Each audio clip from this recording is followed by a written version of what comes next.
So in a lot of your publications, I see that you've really focused on audiences who are transitioning in their careers. What's brought you to that area, and why do you prefer to stay there?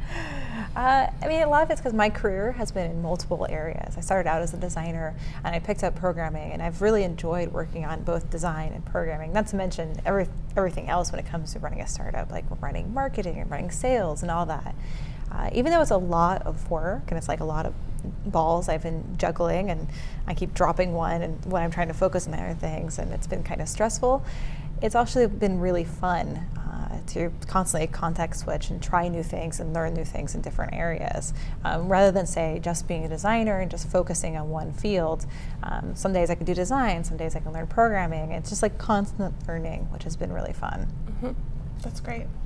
And so most recently I see that you're kind of focusing on design for non-designers. What brought you specifically to that topic? And yeah, my book series is fun because I'm been teaching programming to, I guess, non-programmers and designers. And that's just because I started as a designer, taught myself programming, and then I wanted to help teach programming differently. But as I run through the book and started running tutorials and kind of figured out how to talk to beginners and how to phrase the books in like kind of a down-to-earth and friendly way, I realized I could take that same kind of tone and I guess my own like personal brand and bring that over to different areas. So going back to what I have a degree in, like design, I realized I can write a design book that will hopefully appeal to non-designers and programmers. Not to mention, it'd be great to like bring all of these pieces of content together for someone to learn across the spectrum. Yeah, that's great. So looking forward, right, in the next year or so, what should we be thinking about? I mean, either in the design or the programming space. What are you keeping your eye on? It's so cool. I mean, I have to say that I don't have a lot of experiences with a lot of these JavaScript frameworks, especially being here in Fluent, because everyone's talking about React and Angular. And honestly, I don't have a lot of experience with either of those.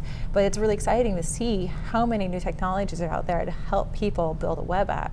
Because before, you wanted to build something for the web, you'd build a static website, and you just put some information up, and that was it.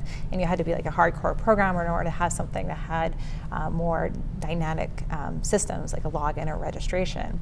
So a lot of these new systems are just making it easier for someone to build a web app and bring users and have more interactivity. And that's awesome because I think it's going to bring more people into building things for the web. That's great. Thank you very much. Thank you.